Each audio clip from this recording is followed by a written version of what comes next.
Bueno, el episodio de hoy es un poco especial porque en vez de un patrocinador quiero comentaros el nuevo podcast de Mixio que se llama Cupertino. Va a ser un podcast semanal dedicado, como podréis adivinar por el propio nombre, a Apple.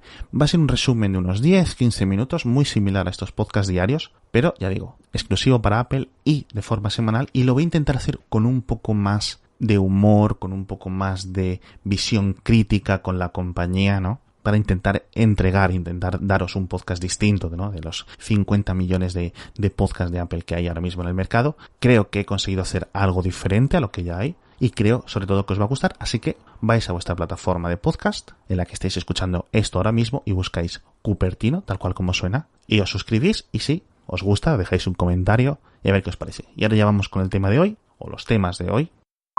Ayer, por sorpresa, alguien decidió preguntarle al Thomas Bach, presidente del Comité Olímpico Internacional, que bueno, no sé si habla en representación del propio comité o a nivel personal, y le preguntan, oye, ¿cuándo vamos a meter videojuegos, deportes electrónicos y esports, como queréis decirlo, en esto de los Juegos Olímpicos? ¿Cuándo crees que podrían tener cabida? Porque ya tocan los de Tokio ahora en breve, en 2020, luego París 2024, etcétera. Y bueno, mucho de esto, de la competición de los eSports, tiene muchas concordancias, ¿no? Muchas coincidencias con los deportes tradicionales atléticos. Y dice el señor Bach, dice, hombre, no, es que los videojuegos violentos son contradictorios al espíritu olímpico. Que en cierto sentido tiene razón, podemos ver como un poco una distancia, ¿no? Pero vamos, yo creo que esta forma de tratar los videojuegos no es aceptable, básicamente porque todos los deportes de equipo, ¿no? Son competición, las balas de un videojuego son de mentira. Recordemos que hay múltiples deportes olímpicos con armas normales, obviamente no se dispara la gente entre ellas, sino que disparan a dianas, etcétera, pero sí que bueno, por una parte nos sorprende la respuesta, que sea un rechazo tan fuerte,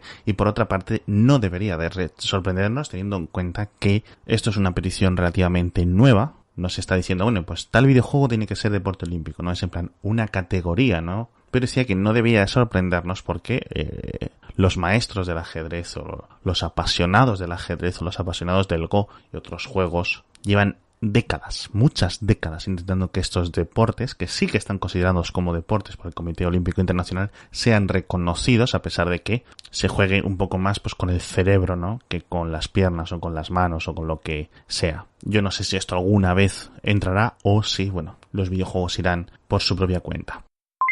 Por cierto, cambiando de tema, esperado desde hace mucho tiempo, Mercedes reveló ayer el EQC 400, su primer vehículo eléctrico 100%, un todoterreno, bastante bonito, de un diseño muy impresionante, básicamente todo lo que se espera de un fabricante como Mercedes, con 80 kWh de almacenamiento en sus baterías que puede ofrecer, según la compañía, hasta un rango de 450 kilómetros, sin homologar u homologados a través de estas homologaciones antiguas, con lo cual no queda claro cuál va a ser esto. Recordemos que al final muchas veces los fabricantes dicen una cifra y luego en la realidad es otra, completamente distinta, normalmente un 15, un 20, un 25% incluso más baja de lo que pide el fabricante, lo mismo que ocurre con los modelos de combustión interna. Y aquí me gustaría dejar varias cosas o comentar varias cosas clave. La primera es que no tiene sistema de conducción autónoma o no se le puede añadir, como por ejemplo los Tesla Model 3 o los Tesla cualquier modelo,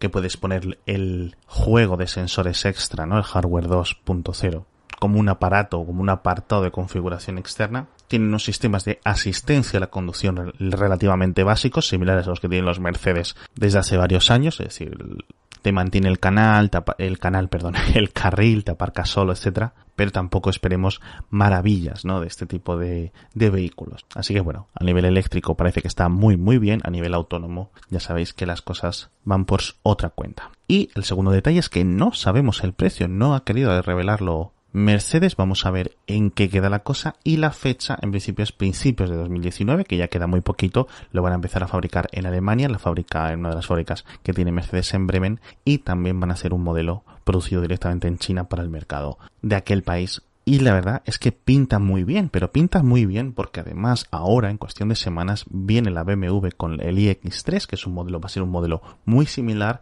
y también Audi con el e-tron 4, que también va a ser otro modelo muy, muy, muy, muy parecido. Todoterrenos, grandes, pesados, con grandes camas de baterías, en torno a los 400, los 500 kilómetros de rango, con baterías eso de 70 largos, 80 e incluso 90-100 kWh y parece que, bueno, que empieza a haber un poco de competencia. Siempre un poco triste porque está la competencia en un rango caro, en un rango de los 70.000, 80.000, 90.000 euros o incluso mucho más, así. Pero bueno, al menos empieza a moverse el mercado. Luego hay otras opciones un poco más baratas como los Hyundai Kona, etcétera, y todos los fabricantes chinos, pero que de momento se están quedando en aquel país.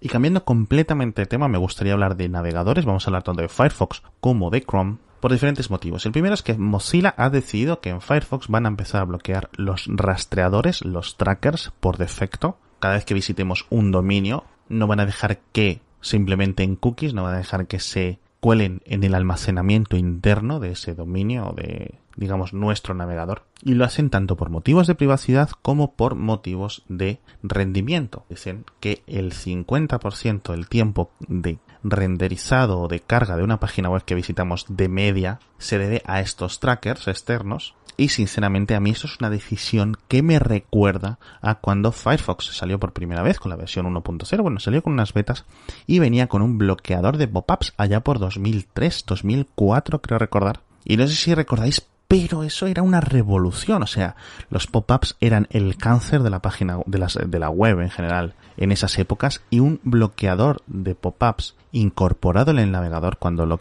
que estábamos acostumbrados era el Internet Explorer 6.0 era como el futuro y todos nos pasamos a Firefox corriendo y vivimos en otra época, ¿no? Pues sí es cierto que esto de los rastreadores bloqueados me recuerda mucho a esa decisión, me recuerda que es una decisión valiente por parte de Mozilla, valiente, que creo que va a traer un poco de cola y que sobre todo nos van a beneficiar a los usuarios. ¿Cuándo va a llegar? En principio en la versión 65 de Firefox, que está marcada en el calendario oficial de la compañía o de la organización para finales de enero, para el 29 de enero. Que por cierto es mi cumpleaños, así que mira, eso que me llevo. Si queréis probarlo y sois de los que usáis betas y usáis cuentas alfa, podéis bajaros ya la versión Nightly de Firefox, que viene con un montón de novedades y podéis ir probándola para ver cómo funciona. Y los que no, pues mira, podéis instalar aplicaciones extensiones como Ghostly. Os dejo un enlace si queréis o lo podéis buscar. Buscáis Ghostery en Google y la encontráis y muchos de los trackers externos ya os lo va a bloquear esta extensión.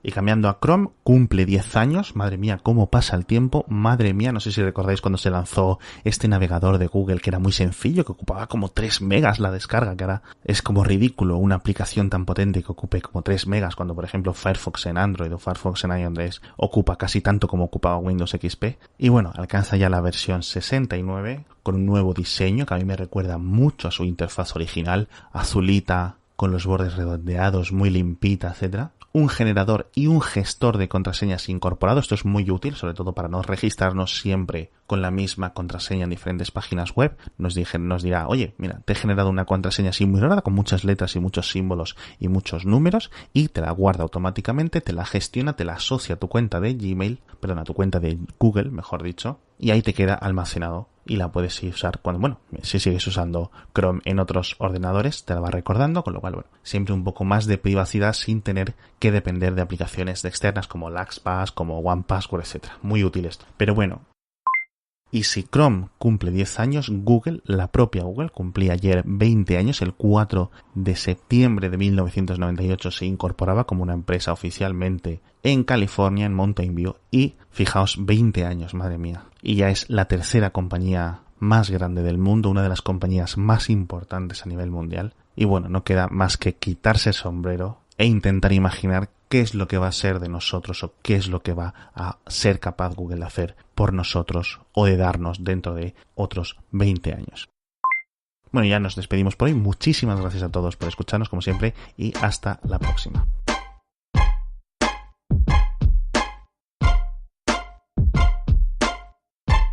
Mixio es una publicación diaria sobre tecnología creada por un servidor, Alex Barredo. Suscríbete en mix.io y recibe todas las mañanas un correo electrónico con los mejores enlaces tecnológicos del día.